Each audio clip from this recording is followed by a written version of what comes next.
Il y a des combats que personne ne voit, des batailles silencieuses que nous menons seuls, dans le secret de nos cœurs. La lutte contre la luxure en fait partie. C'est un combat que beaucoup sous-estiment, mais qui consume l'âme. Un combat qui peut sembler insurmontable, car partout où l'on se tourne, la tentation nous poursuit. Dans les écrans, dans les rues, dans nos pensées. Elle est là, persistante, prête à enchaîner celui qui s'y abandonne. Mais pourquoi cette lutte est-elle si difficile? Pourquoi est-ce justement ceux qui veulent rester purs qui ressentent le plus cette épreuve? La vérité, c'est que ce n'est pas une coïncidence. Rien dans ce monde n'est laissé au hasard. Cette bataille a un but, une sagesse que peu comprennent. Allah nous rappelle dans le Coran: pensez-vous que nous vous avons créé sans but et que vous ne serez pas ramenés vers nous? Sourate 23, verset 115. Chaque épreuve, chaque tentation, chaque chute et chaque relèvement font partie du chemin. Un chemin qui ne vise pas à nous briser, mais à nous purifier, à nous rapprocher d'Allah. Alors si tu ressens cette lutte, si tu es fatigué de combattre, sache que tu n'es pas seul. Et surtout, sache que cette épreuve n'est pas une malédiction. C'est un test qui, si tu le traverses avec foi, t'élèvera à un niveau que tu n'aurais jamais imaginé. Car la vraie liberté n'est pas dans la soumission au désir, mais dans la maîtrise de son âme. Il y a une vérité que beaucoup ignorent. Plus tu cherches à marcher sur le droit chemin, plus les embûches se dressent devant toi. C'est un paradoxe qui brise bien des cœurs. Tu décides de te purifier, de fermer les portes du haram, mais voilà que l'épreuve devient plus intense. Comme si à chaque pas vers Allah, une force invisible essayait de t'en éloigner. Ce n'est pas une illusion, c'est la réalité du combat spirituel. Shaitan ne perd pas son temps avec ceux qui sont déjà enchaînés à leurs désirs. Il les laisse s'enfoncer dans l'oubli sans résistance. Mais dès l'instant où tu fais le choix de lutter, il redouble d'efforts pour te faire chuter. Le prophète Mohammed, paix et bénédiction sur lui, a dit: Shaitan circule dans le corps de l'homme comme le sang. Il ne frappe pas toujours de front. Il murmure, il insinue, il attend le moment de faiblesse, celui où tu es fatigué, où tu doutes, où tu penses être seul dans ton combat. Et c'est là qu'il frappe. Tu baisses ton regard, mais une image te hante. Tu évites certaines discussions, mais elles te poursuivent. Tu combats tes pensées, mais elles reviennent encore plus fortes. Tout cela, ce n'est pas un hasard. C'est une guerre invisible, et elle est bien plus profonde que ce que l'on imagine. Allah nous a prévenus dans le Coran. Vraiment, Shaitan est pour vous un ennemi déclaré. Prenez-le donc comme un ennemi. Sourate 35, verset 6. Mais combien prennent réellement conscience de cette menace? Shaitan veut te faire croire que tu es faible, que cette lutte est perdue d'avance, que ton effort est inutile. Il veut que tu t'abandonnes à la tentation, que tu te perdes dans la culpabilité, que tu finisses par croire qu'Allah ne te pardonnera pas. Mais voici la vérité. Chaque résistance est une victoire. Chaque regard détourné, chaque pensée repoussée, chaque effort, aussi petit soit-il, est un pas de plus vers Allah. Allah ne te demande pas d'être parfait. Il te demande de continuer à essayer, car c'est dans l'effort que réside l'honneur et dans la persévérance que se trouve la rédemption. Regarde autour de toi. Partout, la tentation s'immisce, subtilement, silencieusement, jusqu'à devenir une norme. Les écrans qui captivent nos regards, les images qui éveillent les désirs, les conversations qui banalisent le haram. Ce qui était autrefois honteux est aujourd'hui glorifié, et celui qui choisit la pureté est vu comme un étranger. Mais est-ce vraiment un hasard? Non. Le prophète Muhammad, paix et bénédiction sur lui, nous a avertis. Viendra un temps où s'accrocher à sa religion sera aussi difficile que de tenir un charbon ardent. Ce temps, nous y sommes. Tout est fait pour que l'âme s'égare. La société pousse à la consommation des désirs, car un cœur dominé par ses passions est un cœur plus facile à manipuler. Plus tu te laisses entraîner par la luxure, plus tu deviens esclave de ce monde. Les publicités, les films, les tendances, tout est conçu pour alimenter cette dépendance. Allah nous met en garde dans le Coran. Ne suis pas la passion, car elle t'égarerait du sentier d'Allah. Sourate 38, verset 26. Et pourtant, regarde comment ce piège est efficace. Ceux qui veulent s'éloigner du haram sont moqués. On leur dit qu'ils sont trop rigides, trop extrêmes. On leur fait croire qu'ils passent à côté de la vraie vie. Mais la vraie vie, est-ce vraiment celle qui consiste à courir après des plaisirs éphémères qui laissent l'âme vide? La luxure n'apporte ni paix, ni bonheur. Elle ne fait qu'accroître le vide intérieur. Plus on s'y abandonne, plus on ressent un manque. C'est un feu qui ne s'éteint jamais, qui consume tout sur son passage. Alors si tu ressens cette pression, si tu trouves ce monde étouffant, sache une chose, ce n'est pas toi qui es étrange, c'est ce monde qui est perdu. Résister à la tentation, c'est être fort. Se préserver, c'est se libérer. Choisir la pureté, c'est affirmer son indépendance face à un monde qui veut t'asservir. Tu n'es pas seul dans cette lutte. Allah voit chaque effort. Et à celui qui se bat pour lui, il ouvre les portes d'un bonheur que ce monde ne pourra jamais offrir. Le véritable ennemi n'est pas toujours à l'extérieur. Il est parfois plus proche que l'on ne le pense. Il réside en nous, dans nos désirs, dans ces impulsions qui semblent incontrôlables. On accuse souvent la société, shaitan, les influences extérieures. Mais combien de fois avons-nous regardé en nous-mêmes? Combien de fois avons-nous compris que la bataille la plus difficile n'est pas celle contre le monde, mais contre notre propre âme? L'être humain est attiré par ce qui est interdit. C'est une vérité que l'on retrouve depuis les premiers jours de l'histoire de l'humanité.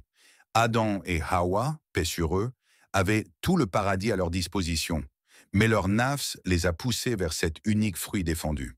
Aujourd'hui encore, le cœur humain fonctionne ainsi. Il veut ce qu'il ne peut pas avoir.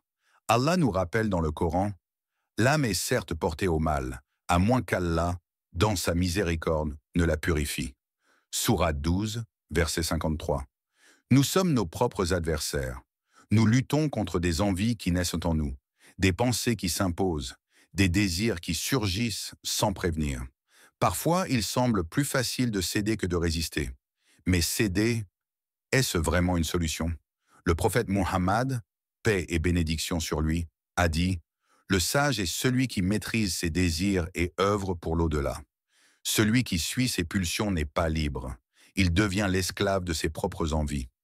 Plus on nourrit un désir, plus il grandit. Plus on cède, plus la tentation devient forte. C'est un cercle vicieux qui finit par étouffer l'âme et lui voler sa paix. Mais ressens-tu cette culpabilité après avoir failli? Cette douleur intérieure, cette voix qui te dit que ce n'est pas toi, que tu vaux mieux que cela? Ne la prends pas comme une malédiction. Au contraire, c'est un signe que ton cœur est encore vivant, que ta foi n'est pas morte. Le plus grand danger n'est pas de tomber, c'est de ne plus ressentir de remords. Alors relève-toi, reprends le combat. Allah n'attend pas de toi la perfection, mais l'effort sincère. Et sache que chaque lutte que tu mènes contre toi-même est une preuve de ton amour pour lui. Au début, c'est une simple pensée, un regard de trop, une image qui reste en tête, une curiosité qu'on croit inoffensive. Mais sans même s'en rendre compte, ce qui était une tentation devient une habitude. Ce qui était une habitude devient un besoin. Et ce besoin finit par nous posséder. La luxure agit comme un poison qui s'infiltre lentement dans l'âme. Comme une drogue, elle promet du plaisir, un instant d'évasion. Mais plus on la consomme, plus on en veut, plus on lui cède, plus elle devient difficile à contrôler. Le prophète Mohammed, paix et bénédiction sur lui, a dit « Lorsqu'un serviteur commet l'adultère, la foi le quitte temporairement, mais si son cœur se tourne vers Allah, elle revient. » Ce hadith est puissant.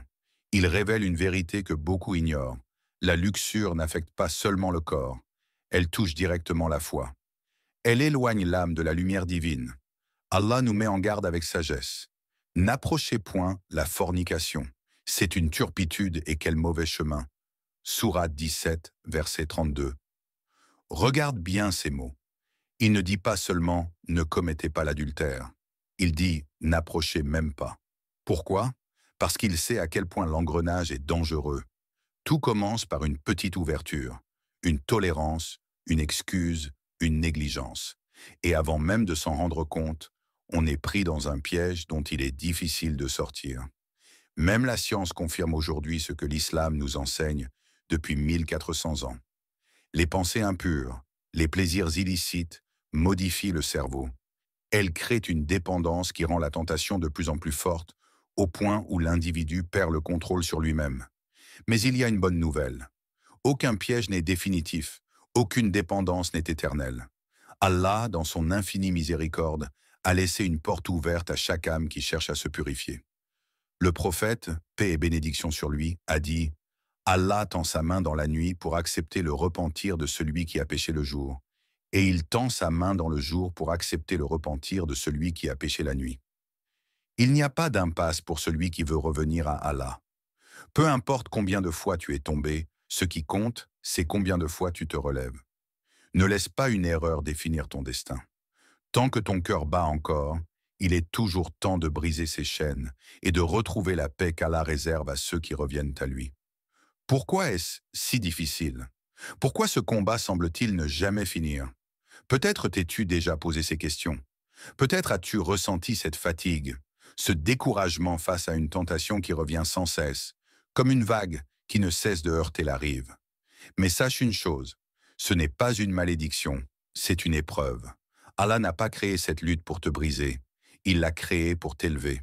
Le prophète Mohammed, paix et bénédiction sur lui, a dit « Je n'ai laissé après moi aucune tentation plus difficile pour les hommes que la tentation des femmes. C'est un défi qui traverse les générations, une bataille que les croyants ont toujours menée. Mais Allah, dans sa sagesse infinie, n'impose jamais une épreuve sans raison. Il nous dit dans le Coran, « Pensez-vous que vous allez entrer au paradis sans être éprouvés comme l'ont été ceux qui vous ont précédés ?» Sourate 2, verset 2, 114. Lutter contre ses désirs, c'est prouver son amour pour Allah. Chaque fois que tu détournes ton regard, chaque fois que tu résistes, chaque fois que tu choisis Allah plutôt que ton nafs, tu es en train d'élever ton âme. Et Allah ne laisse jamais un sacrifice sans récompense. Le prophète, paix et bénédiction sur lui, a dit « Quiconque abandonne quelque chose pour Allah, il le remplacera par quelque chose de meilleur. » Cette tentation à laquelle tu résistes, ce désir auquel tu renonces, ce sacrifice que tu fais, tout cela est vu par Allah. Et il te prépare quelque chose de plus pur, de plus beau, de plus durable. Les plus grands croyants ne sont pas ceux qui ne tombent jamais. Ce sont ceux qui tombent, mais qui se relèvent encore et encore, toujours avec espoir, toujours avec foi. Alors ne vois pas cette lutte comme une souffrance, mais comme une opportunité, une chance de te rapprocher de ton Créateur, de purifier ton cœur et de te préparer à une récompense que seul Allah peut offrir. Car après chaque épreuve, vient la victoire pour ceux qui persévèrent. Mon frère, ma sœur, si tu es en train de mener cette lutte, sache que tu es déjà sur le bon chemin. Car celui qui ne se bat pas a déjà perdu. Mais toi, tu ressens cette tension, tu ressens cette difficulté, cette résistance en toi, et c'est la preuve que ton cœur est encore attaché à Allah. Le prophète Mohammed, paix et bénédiction sur lui, a dit « Le meilleur des croyants est celui qui tombe et se repent, puis tombe et se repent encore, et ne cesse jamais de revenir à Allah. » Alors, peu importe combien de fois tu as trébuché, peu importe combien de... Ne laisse pas une erreur définir ton destin. Tant que ton cœur bat encore, il est toujours temps de briser ses chaînes et de retrouver la paix qu'Allah réserve à ceux qui reviennent à lui. Pourquoi est-ce si difficile? Pourquoi ce combat semble-t-il ne jamais finir? Peut-être t'es-tu déjà posé ces questions. Peut-être as-tu ressenti cette fatigue, ce découragement face à une tentation qui revient sans cesse, comme une vague qui ne cesse de heurter la rive. Mais sache une chose, ce n'est pas une malédiction, c'est une épreuve. Allah n'a pas créé cette lutte pour te briser, il l'a créée pour t'élever. Le prophète Mohammed, paix et bénédiction sur lui, a dit « Je n'ai laissé après moi aucune tentation plus difficile pour les hommes que la tentation des femmes. C'est un défi qui traverse les générations, une bataille que les croyants ont toujours menée. Mais Allah, dans sa sagesse infinie, n'impose jamais une épreuve sans raison. Il nous dit dans le Coran « Pensez-vous que vous allez entrer au paradis sans être éprouvés comme l'ont été ceux qui vous ont précédés ?» Sourate 2, verset 214. Lutter contre ses désirs, c'est prouver son amour pour Allah. Chaque fois que tu détournes ton regard, chaque fois que tu résistes, chaque fois que tu choisis Allah plutôt que ton nafs, tu es en train d'élever ton âme. Et Allah ne laisse jamais un sacrifice sans récompense. Le prophète, paix et bénédiction sur lui, a dit « Quiconque abandonne quelque chose pour Allah, il le remplacera par quelque chose de meilleur. » Cette tentation à laquelle tu résistes, ce désir auquel tu renonces, ce sacrifice que tu fais, tout cela est vu par Allah. et il te prépare quelque chose de plus pur, de plus beau, de plus durable. Les plus grands croyants ne sont pas ceux qui ne tombent jamais. Ce sont ceux qui tombent, mais qui se relèvent encore et encore, toujours avec espoir, toujours avec foi. Alors ne vois pas cette lutte comme une souffrance, mais comme une opportunité, une chance de te rapprocher de ton Créateur, de purifier ton cœur et de te préparer à une récompense que seul Allah peut offrir. Car après chaque épreuve, vient la victoire pour ceux qui persévèrent. Mon frère, ma sœur, si tu es en train de mener cette lutte, sache que tu es déjà sur le bon chemin, car celui qui ne se bat pas a déjà perdu. Mais toi, tu ressens cette tension, tu ressens cette difficulté, cette résistance en toi, et c'est la preuve que ton cœur est encore attaché à Allah. Le prophète Mohammed, paix et bénédiction sur lui, a dit: le meilleur des croyants est celui qui tombe et se repent, puis tombe et se repent encore, et ne cesse jamais de revenir à Allah.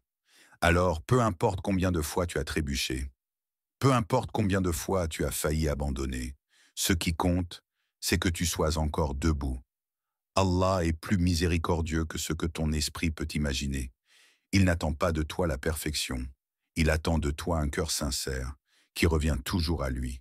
Et ceux qui luttent pour notre cause, nous les guiderons vers nos sentiers. Et certes, Allah est avec ceux qui font le bien.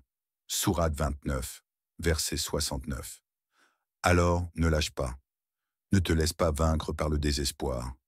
Tant que tu continues d'avancer, Allah t'ouvrira des portes que tu ne soupçonnais même pas.